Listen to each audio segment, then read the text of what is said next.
रत्नकण श्रावकाचार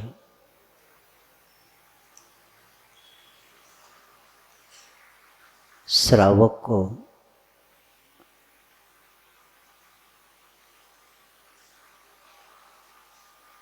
वास्तविक जीवन जीने की कला सिखा देता है।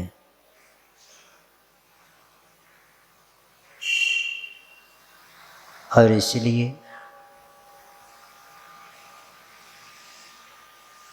धर्म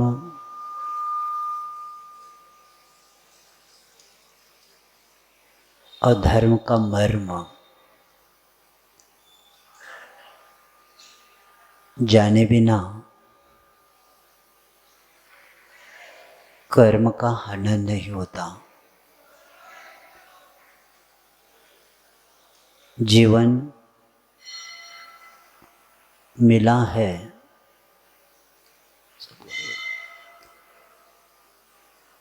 लेकिन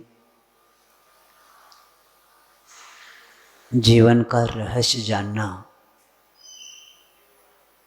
बहुत महत्वपूर्ण होता है।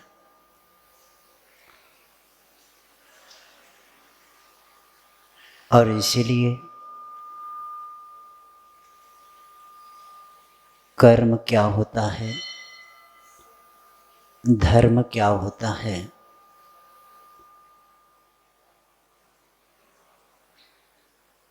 ये अपने को जानने का लक्ष्य पहला बनाना है।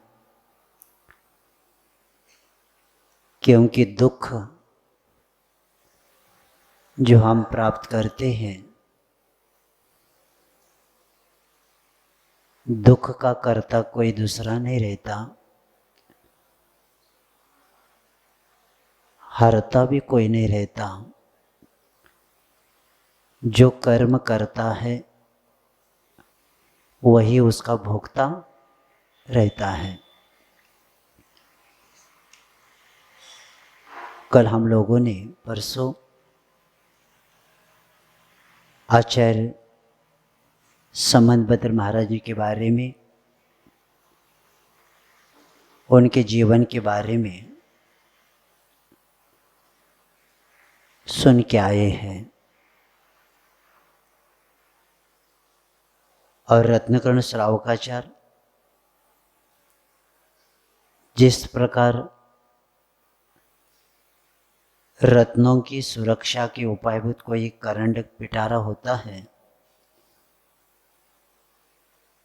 और वह रत्नकर्ण कहलाता है, उसी प्रकार सम्यक दर्शन आदि रत्नों की रक्षा का उपायभूत ये रत्नकर्ण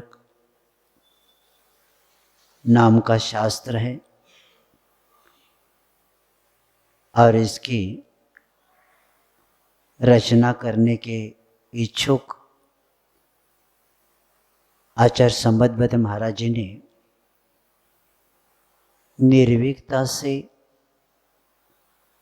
शास्त्र की समाप्ति आदि फल की अभिलाषा रखकर इष्ट देवता को नमस्कार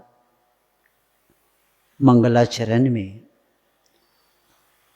श्री वर्धमान स्वामी को नमस्कार करते हुए मंगलाचरण प्रारंभ करते हैं। हम उच्चारण करेंगे, आप उसको देख के बोलते जाएंगे। नमः श्री वर्धमानाय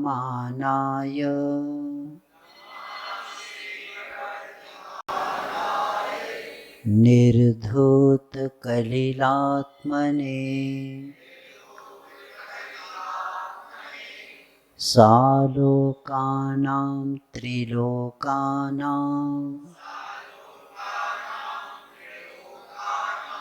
यद विद्या दर्पणायते।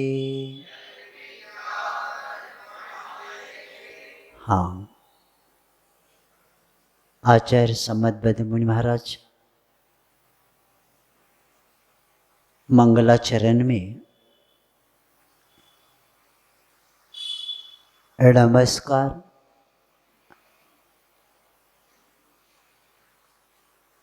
किसको करना और उनका लक्षण क्या है, और ये नमस्कार करने का अपने जीवन का लक्ष्य भी क्या होना चाहिए, इस बात को बताते हुए निर्धूत कलिलात्मने, निर्धूत, नीरा ने स्वच्छ, धुआ ने धो लिया, जिन्होंने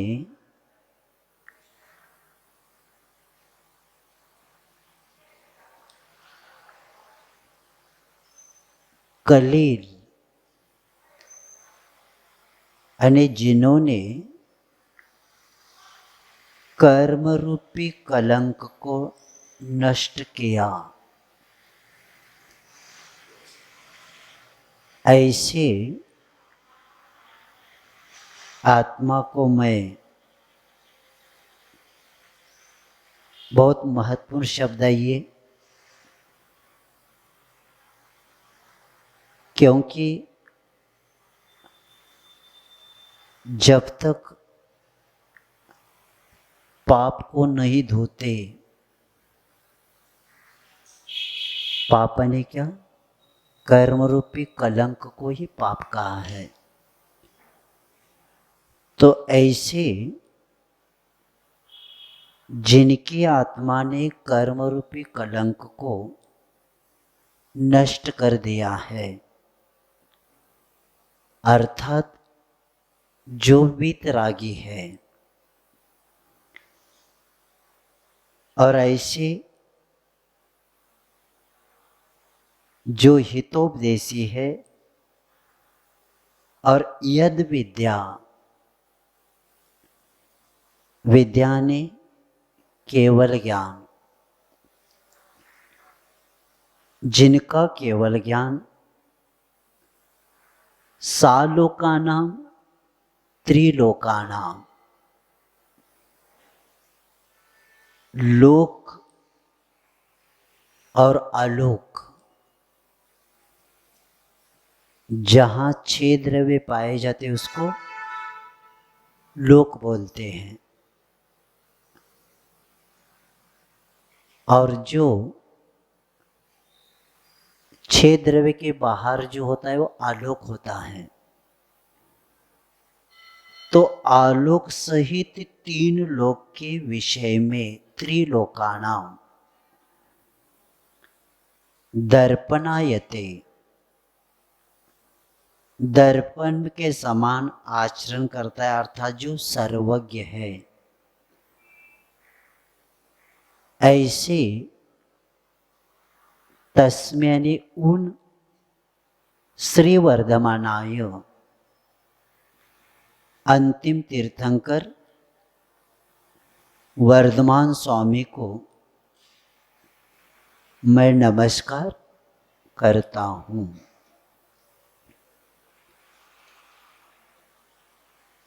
अब श्री वर्धमान, नमः श्री, श्री का अर्थ होता है लक्ष्मी। लक्ष्मी वह होती है जो प्राणी मात्र को सुख को देने वाली होती, इसीलिए लक्ष्मी कहते हैं। लेकिन प्राय करके सर्वसाधारण लोग लक्ष्मी कहते ही धन संपत्ति की ओर चले जाते हैं। अगर धन संपत्ति से सुख मिलता, सिर्फ मनुष्य गति में पैसा चलता, तेरेज गति में नहीं पैसा चलता, नर गति में नहीं, देवगति में नहीं। और ये भी बात है, आपका भारत का पैसा विदेश में भी नहीं चलता। तो यहाँ लक्ष्मी का अर्थ जो प्राणी मात्र को सुख देने वाली हो उसे लक्ष्मी कहते हैं। दो प्रकार की लक्ष्मी होती है, एक बहिरंग लक्ष्मी और अंतरंग लक्ष्मी। तो जिनको हम वंदना कर रहे हैं उन्होंने बहिरंग समौशरण आदि को, वैभव को प्राप्त किया, लक्ष्मी को प्राप्त किया, और अंतरंग लक्ष्मी अनंत चतुष्टय को उन्होंने प्राप्त किया। ऐसे वे जिन्होंने ज्ञानावरण, दर्शना, मोहनी और अंतराय, इसको क्या किया, चार घाती कर्मों को जिन्होंने नष्ट करके अनंत चतुष्टय को प्राप्त किया। तो ऐसे अनंत चतुष्टय को प्राप्त करने वाले जिन्होंने लक्ष्मी प्राप्त किया, ऐसे श्री वर्धमान। तो आचार्य प्रभाचंद महाराज जी लिखते हैं, यहां श्री का अर्थ श्री वर्धमान के साथ तो है ही, लेकिन श्री का अर्थ अपने को क्या करना है, ऋषभ देव आदिनाथ से लेकर पार्श्वनाथ तक। तो इसका अर्थ ये हुआ कि श्री वर्धमान का अर्थ अंतिम तीर्थंकर वर्धमान स्वामी को अथवा अनंत चतुस्वरूपी लक्ष्मी से वृद्धि को प्राप्त होने वाले 24 तीर्थंकरों को मैं नमस्कार करता हूं। नाम वर्धमान लिया, लेकिन श्री का अर्थ क्या ना, जिन्होंने अनंत चतुष्टय को प्राप्त किया, ऐसे 24 तीर्थंकरों को मैं क्या करता हूं, नमस्कार करता हूं।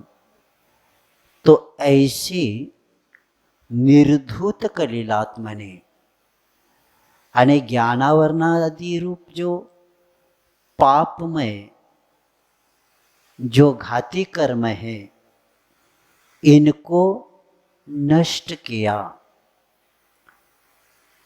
पाप को अब यहां पुण्य कर्म भी होता है और पाप कर्म भी होता है। तो संबंधपद महाराज जी ने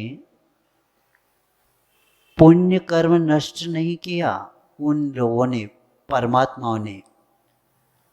इसके लिए नष्ट करने को नहीं कहा कि पाप को नाश करना है, पुण्य को नष्ट नहीं करना है। प्राय करके हेय,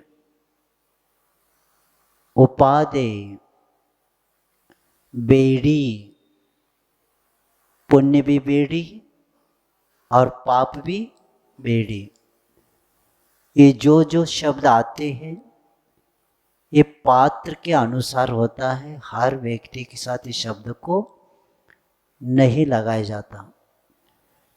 इसीलिए तत्वासुत के 6ठे अध्याय में 3रा सूत्र आता है, शुभ पुण्यस्य शुभ पापस्य। शुभ कर्म करने वाला व्यक्ति पुण्य को प्राप्त करता है, अशुभ कर्म करने वाला पाप कर्म का बंद कर देता है। लेकिन आचार्य इसकी व्याख्या भी देते हैं कि पुण्य की व्याख्या और पाप की व्याख्या पहला जानना जरूरी है। पुनातात्मान पूयते अनेनीति वा पुण्यम। सर्वार सिद्धि में आचार्य पूज्यपाद महाराज बताते पुण्य किसे कहते हैं? जो आत्मा को पवित्र करता है या जिससे आत्मा पवित्र होती उसको पुण्य कहते हैं। और पाप पाति रक्षित आत्मानं शुभादिति पापम। जो आत्मा को शुभ से बचाता है, जो आत्मा को शुभ से बचाता है वह है पाप। तो रत्नकुंड श्रावकाचार्य में पहला आचार्य कहते हैं कि हमें पुण्य कर्म नष्ट नहीं करना है,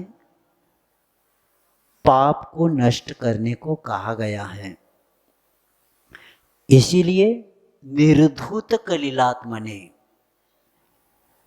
यानी वे उन्होंने निर्धूत, नीरा ने स्वच्छ धो लिया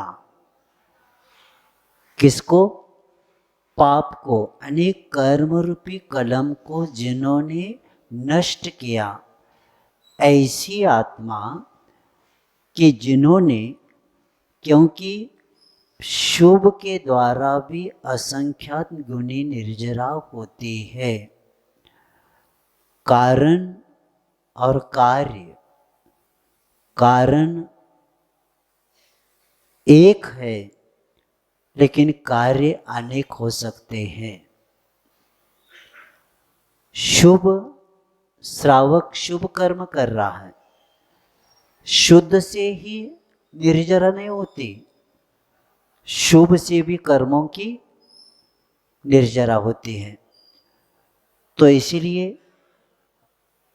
जय धौला की किताब में बताया है कि सुह शुद्ध परिणामे ही विना कम्मखया अभावादो।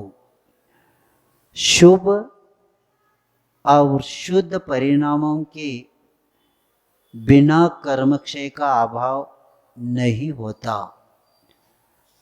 यानी शुभ और शुद्ध ये दो के बिना कर्मों की निर्जरा नहीं होती। श्रावक शुभोपयोगी है, शुद्धोपयोगी नहीं है। और इसीलिए बताया जा रहा है श्रावक को अशुभ से बचना है और शुभोपयोग अपना सदा सावधानता से जागरूकता से रखना है, जिसके द्वारा आपकी क्या हो जाए? कर्मों की निर्जरा हो जाए। तो ऐसे वे निर्जरा असंख्यात गुणी, क्योंकि पुण्य जितना बढ़ता है तो उसके द्वारा असंख्यात गुणी निर्जरा भी बढ़ती जाती है। क्योंकि प्रशस्त अनुभव का नाश नहीं होता, लेकिन वर्तमान में जो पुण्य का बंध का कारण है कह रहे, तो यहाँ उन्होंने ये बताया है कि हमें पाप को धोना है, पुण्य को नहीं धोना है। गुरु महाराज जी ने उदाहरण बताए थे, कीचड़ धोने के लिए पानी की आवश्यकता है, लेकिन पानी को धोने के लिए पानी की आवश्यकता नहीं है। अशुभ पाप को धोने के लिए शुभोपयोग जरूरत है, और जैसे गुणस्थान बढ़ेगा तो वह व्यक्ति शुद्धोपयोग में पद के अनुसार वह पहुंचेगा। तो ऐसे निर्धूत कलिलात्मने, और ऐसे उस वीतराग भगवान को यहाँ नमस्कार करते हुए आचार्य कहते हैं कि हमें वे कैसे है? यद विद्या, उनका ज्ञान कैसा है? केवल ज्ञान, तो वे उस विद्या के प्रति लक्षण बताया है, यद विद्या दर्पणायते, तो जिनका दर्पणवत आचरण है। इसका अर्थ ये होता है कि वस्तुगत स्वभाव दर्पण में प्रविष्ट नहीं होता। यानी दर्पण जो होता है कि दर्पण में वस्तु झलक जाती है, लेकिन दर्पण क्या नहीं करता, उस वस्तु तक नहीं जाता और वस्तु दर्पण तक नहीं आती। लेकिन दर्पण में जिस तरह वस्तु तो दिख गई, लेकिन दर्पण में राग द्वेष नहीं होता, क्योंकि दर्पण जिसमें दर्पणे सौम्य अभिमान आदि जिसमें नहीं होता, ऐसा वह दर्प तो केवल ज्ञान के लिए दर्पण की उपमा दिया गया है। इसलिए बताया है क्योंकि वह क्षायी ज्ञान, जिन्होंने अनंत चतुष्टय को प्राप्त किया, तो उनके पास न मोह है और कोई है, और उनके किसी पदार्थ के, उनकी संबंध बादल महाराज आगे बताएंगे कि उनके वचन कैसे होते, उदाहरण देकर बताएंगे। तो यद विद्या दर्पणाय, जिसकी केवल ज्ञान रूपी विद्या आलोक सहित तीन लोक को प्रकाशित करने के लिए, इसीलिए सर्वज्ञ की अवस्था प्राप्त होती है। सर्वज्ञ बने बिना, यानी केवल ज्ञान हुए बिना व्यक्ति सर्वज्ञ नहीं बनता। और जैसे अब हमें इसीलिए इस ज्ञान पर विश्वास करना पड़ेगा, क्योंकि भगवान का जो ज्ञान है वो प्योर ज्ञान है, ओनली वन, केवल। उसमें मिलावट, हमारे ज्ञान में मिलावट तो भरी हुई है, लेकिन भगवान के ज्ञान में प्योर ज्ञान है, जिसमें राग का अंश भी नहीं है। और इसीलिए जिसके पास राग नहीं है, इसीलिए वे क्या बन गए, वीतरागी। क्योंकि वीतराग शब्द ही बताता है, वीतराग, वीता ने नाश हुआ, नष्ट हुआ, राग द्वेषादि, यानी बीत गया राग, बीत गया राग, वे वीतराग जो 18 दोषों से रहित होते। तो ये और इसी के कारण जैसे इन्हीं के द्वारा जो ज्ञान हमें मिलता है वह प्रत्यक्ष ज्ञान है उनका। केवल ज्ञान कौन सा ज्ञान है, प्रत्यक्ष है। अब उनको किसी का आधार लेने की जरूरत नहीं पड़ती। असहाय ज्ञान इसको बोलते हैं। ये ज्ञान कौन सा, असहाय। क्योंकि समय सार जी में अभी आया था कि भगवान सर्वज्ञ के प्रति बताते हुए टीकाकर जयसिंह महाराज लिखते हैं, इनका ज्ञान असहाय है, यानी किसी की सहायता नहीं लेना पड़ता। और हमें हमारे कुछ कार्य करना हो तो हर समय क्या करना पड़ता है, सहायता लेना पड़ता है। जैसे आँखें भी है, अंधेरा है तो लाइट के बिना या उजाले के बिना हम पढ़ नहीं सकते। जैसे हम इस दीवार तक देख सकते, दीवार के उस तरफ क्या है हमें ज्ञात नहीं। तो हमारा ज्ञान परोक्ष है और भगवान का ज्ञान क्या है, प्रत्यक्ष है, असहाय है।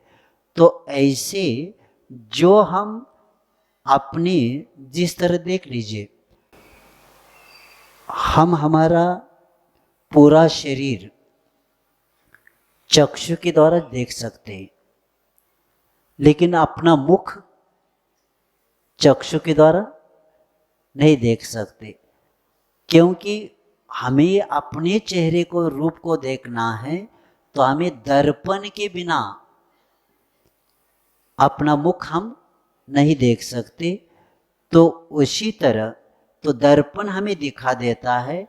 इसी प्रकार जो पदार्थ मनुष्यों के इंद्रिय अगोचर इंद्रिय गोचर नहीं है, उन्हें केवल ज्ञान क्या करता है, दिखा देता है, प्रकाशित करता है।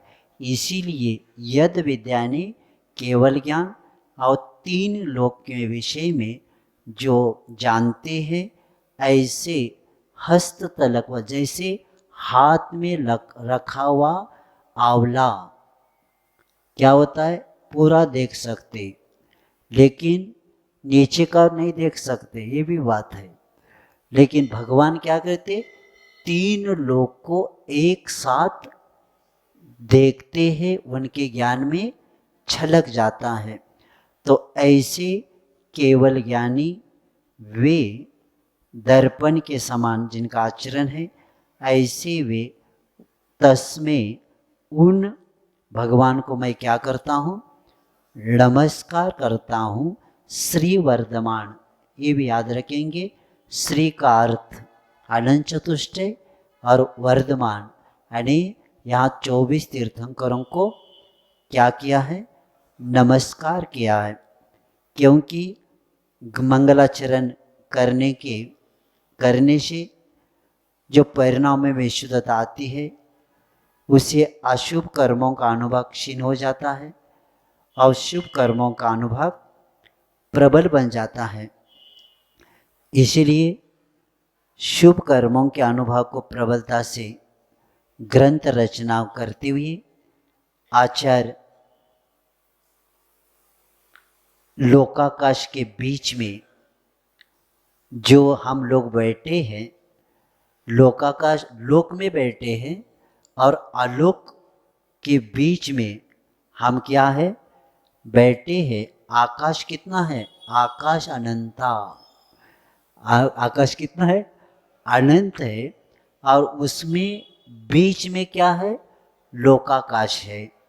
और हम जानते हैं, और लेकिन ये ज्ञान की सीमा नहीं है, क्योंकि हम तो जितना हमें ज्ञान है उतना जानते, लेकिन भगवान का ज्ञान क्या है, सीमा से अतीत है।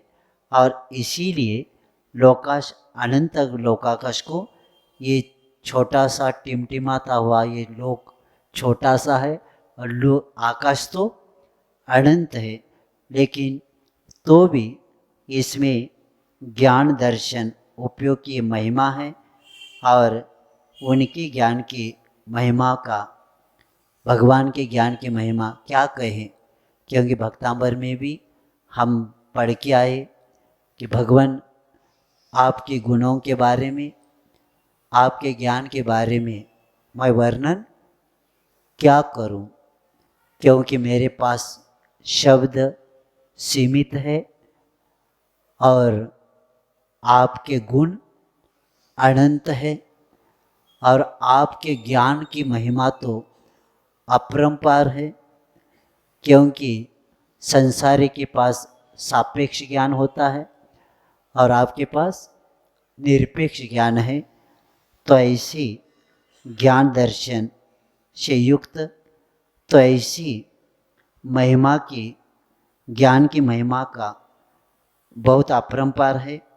इसलिए आचार्य महाराज कहते हैं कि उनको मैं बार बार क्या करता हूँ, नमस्कार करता हूँ। क्योंकि गुणानुवाद के साथ ही नमस्कार होता है। जैसे गुणेषु अनुराग भक्ति, गुणों के प्रति जितना अनुराग बढ़ता है तो व्यक्ति की भक्तियाँ, अंतःकरण में भक्ति बढ़ के कर्मों की निर्जरा होती है। तो उसी तरह गुणानुवाद के साथ नमस्कार करते, इसका मतलब यही है कि खुद को पहला लघु मानते हैं। क्योंकि महान पुरुषों की गुणानुवाद करने के बाद ही अपना पता चल जाता है कि हम कहाँ खड़े हैं।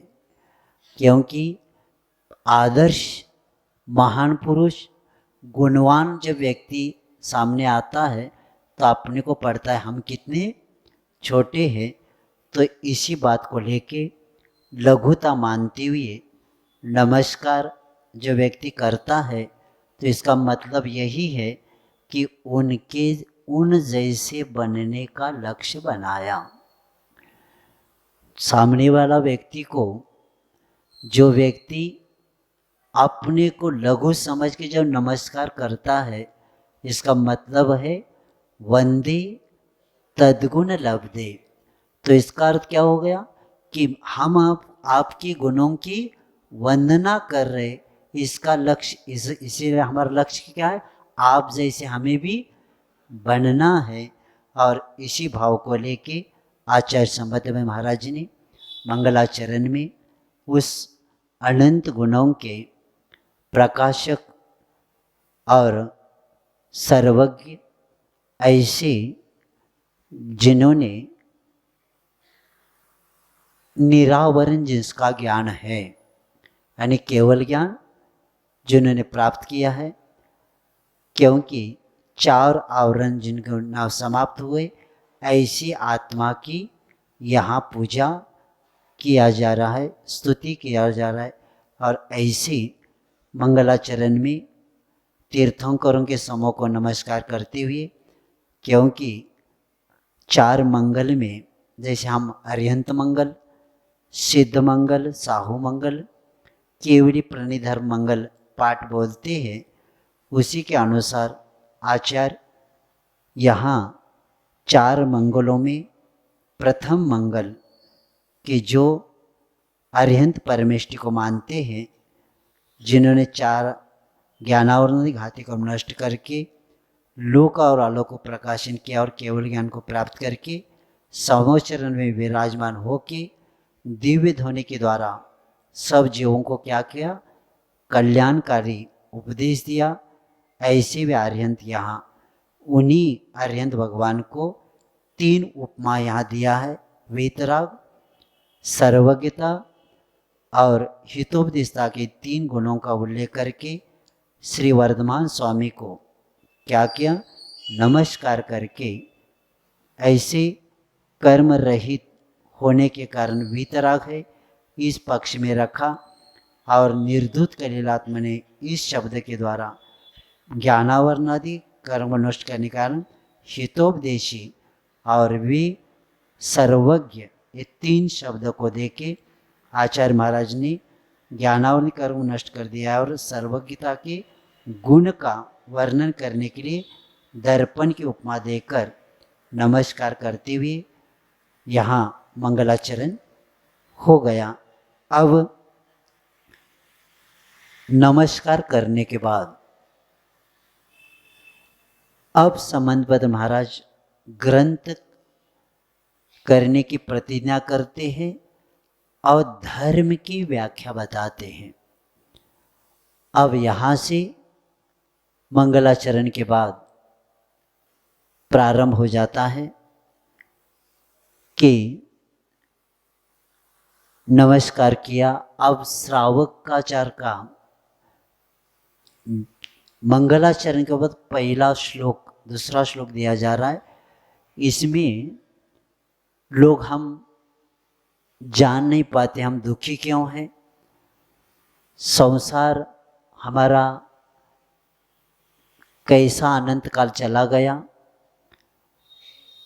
और इस दुखों से हमें सुखों में पहुंचाने वाला कौन है, इसी बात को लेके दूसरे श्लोक में बताते हैं।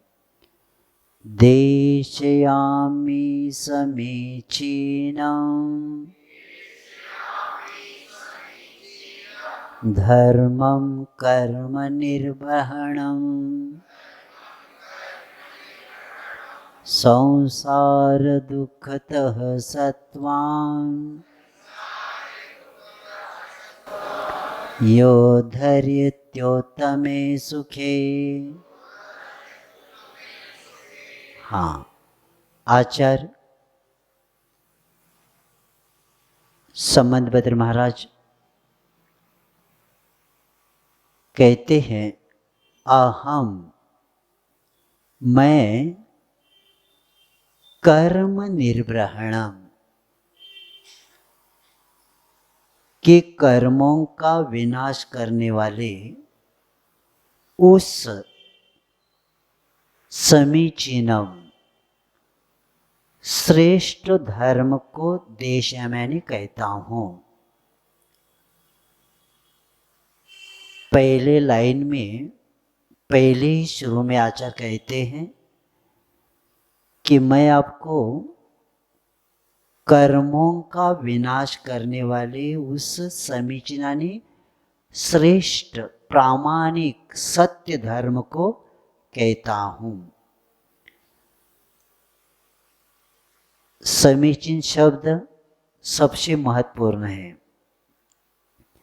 समीचीन का अर्थ होता है प्रामाणिकता, संदेह रहित, उचित, जिसको दूसरी जगह सम्यक शब्द भी देते हैं। तो ये कह के कि मैं वह धर्म आपको बताऊंगा, समीचीन धर्म, जो क्या करेगा, कर्मों के विनाश करेगा। क्योंकि धर्म कर्म को नष्ट करने वाला है, इसीलिए उसको समीचीन कहा है। अगर धर्म समीचीन न हो तो अनेक हो सकते हैं, क्योंकि सत्य एक ही होता है।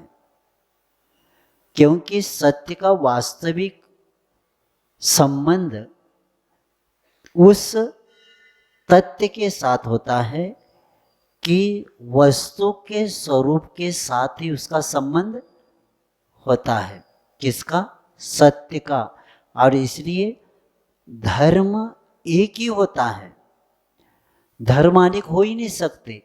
जैसे पानी में शीतलता और अग्नि में उष्णता, ये जो उष्णता है, ये शीतलता है, ये गुण किसी ने डाला नहीं, ये क्या है, प्राकृतिक है।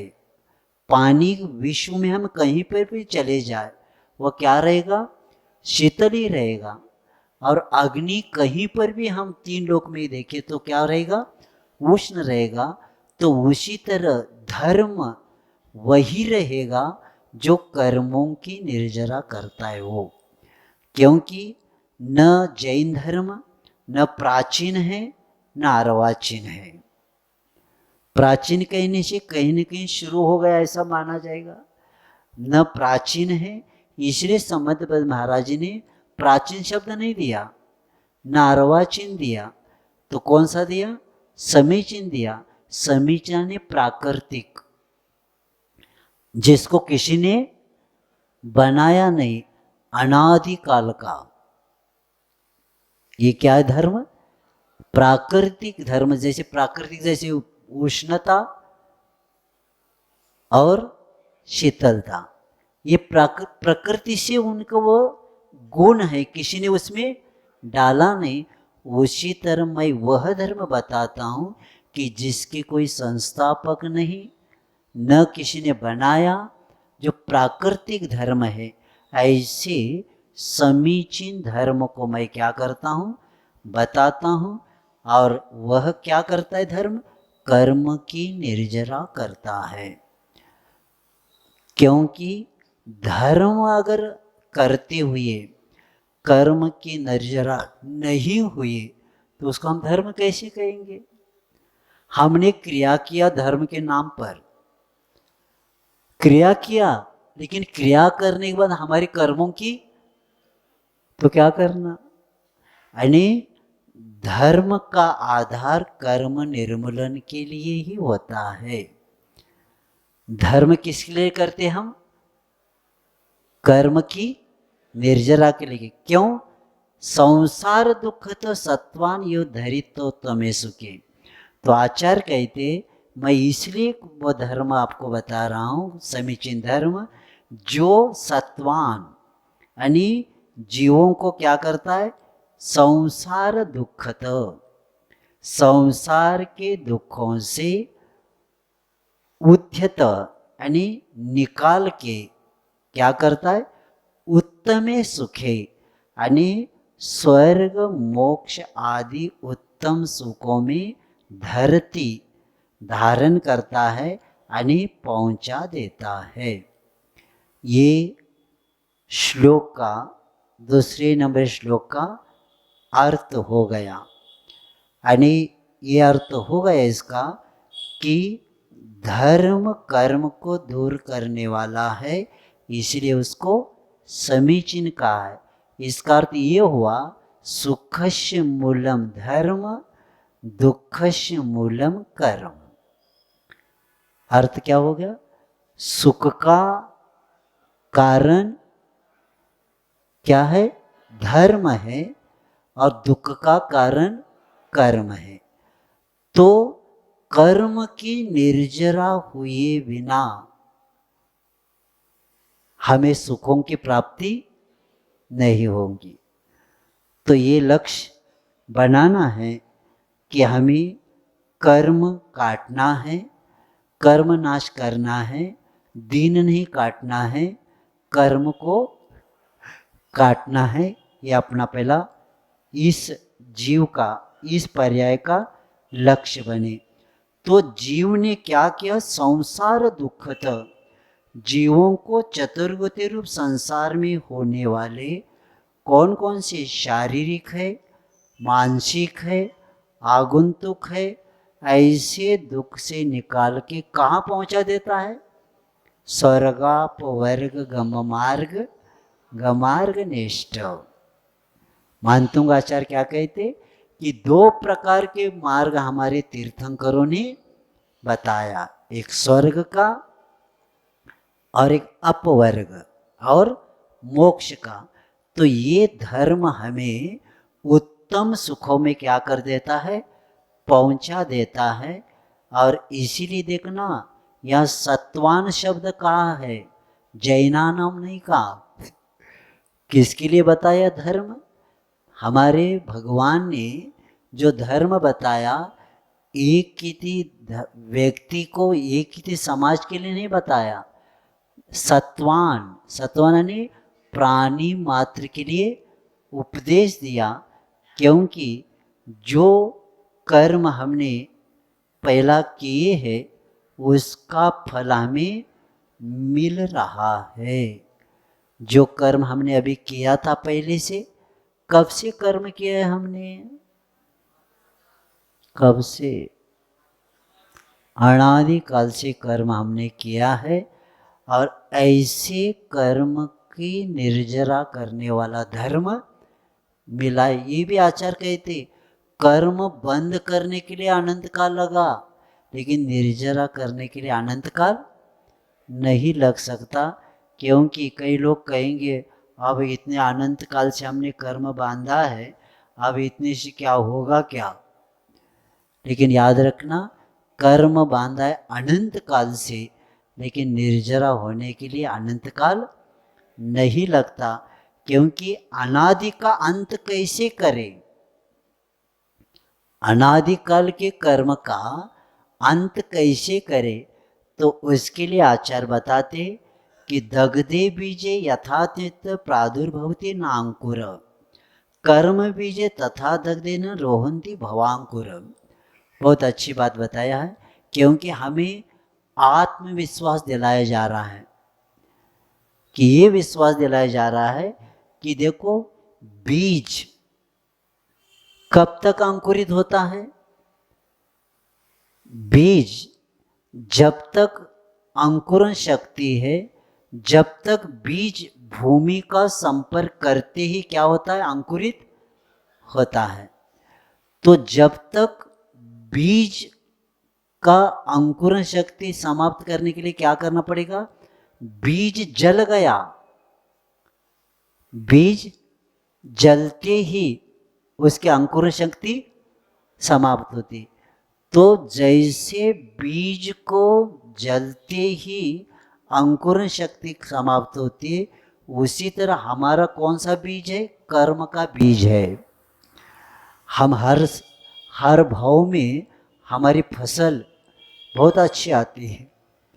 तो कर्म रूपी बीज को क्या करना है? जलाते ही क्या हो जाएगा कि भव का अंकुर जो आता था वो क्या हो जाएगा? समाप्त हो जाएगा। तो इसीलिए आचार्य कहते कि भव के अंकुर को नष्ट हम कर सकते हैं, किसके द्वारा? धर्म के द्वारा करके। तो ऐसे जिस, क्योंकि जैन धर्म, क्योंकि स्वयं को धर्म करना। और हम एक एक श्लोक, अब आज श्लोक में बताया, क्या बताया? सुख का कारण धर्म है। अब मैंने मन में प्रश्न उठ गया, धर्म किसे कहते हैं? अब इसका उत्तर आगे मैंने बताया था। रत्नगण श्रावक की एक विशेषता है, एक श्लोक पढ़ते ही ज्ञान मिलता है, और ज्ञान मिलने के बाद और जिज्ञासा बढ़ जाती है, और जिज्ञासा बढ़ती ही अगली श्लोक में बिना प्रश्न किए आचार्य महाराज जानते हैं आपका प्रश्न क्या है। तो उसका उत्तर, क्योंकि सुखी बनने का साधन धर्म है, और वही कर्म को निर्जरा करता है, और उत्तम सुखों में पहुंचाने वाला धर्म। अब इसी बात को लेके कल बाकी का विषय बताएंगे। क्योंकि जिस तरह किसान खेती करता है, अन्न प्राप्ति के उद्देश्य करता है, क्योंकि उसका लक्ष्य अन्न प्राप्ति के अभाव और कुछ नहीं रहता। लेकिन ये भी याद रखना, अन्न फसल की प्राप्ति के लिए, अनाज के लिए बोता है, लेकिन उसके साथ पलाल फ्री में मिलता है। तो उसी तरह हमारा धर्म करने का लक्ष्य मोक्ष ही रहेगा। क्या रहेगा? हमारा लक्ष्य धर्म करने का भौतिक सुख, इंद्रिय सुख का नहीं रहेगा। क्योंकि आचार्य कहते हैं आप मोक्ष पुरुषार्थ के लिए ही धर्म करो। तो बीच के दो जो है धर्म, कौन कौन से? अर्थ पुरुषार्थ और काम पुरुषार्थ। चार पुरुषार्थ है ना। चार पुरुषार्थ में पहला पुरुषार्थ कौन सा? धर्म पुरुषार्थ। तो आचार्य कहते धर्म पुरुषार्थ करो, लेकिन किसके लिए करना? अंतिम मोक्ष पुरुषार्थ के लिए धर्म करना। तो बीच के दो आपको क्या मिल जाएंगे? फ्री में, पलाल के रूप में मिलेंगे। जैसे अन्न प्राप्ति के लिए किसान बोता है, तो पलाल उसको क्या मिलता है? स्वयं मिल ही जाता है। तो वह सिर्फ पलाल की प्राप्ति के उद्देश्य खेती नहीं करता। इसलिए श्रावक को बताया जा रहा है मोक्ष पुरुषार्थ के लिए धर्म पुरुषार्थ करो, तो बीच में जो बाकी के पुरुषार्थ दो है वो काम हो जाएगा। और इसी बात को बताते समय आचार्य महाराज जी ने ये बताया कि वृक्ष के नीचे जाने के बाद छाया मांगने की जरूरत नहीं, तो उसी तरह धर्म करने के बाद बाकी की कुछ मांगने की जरूरत नहीं पड़ती। तो इस करके धर्म की व्याख्या बता के अब धर्म किसे कहते हैं, धर्म कौन सा है, ये प्रश्न किया गया, उसका उत्तर कल देंगे। समय आपका हो गया।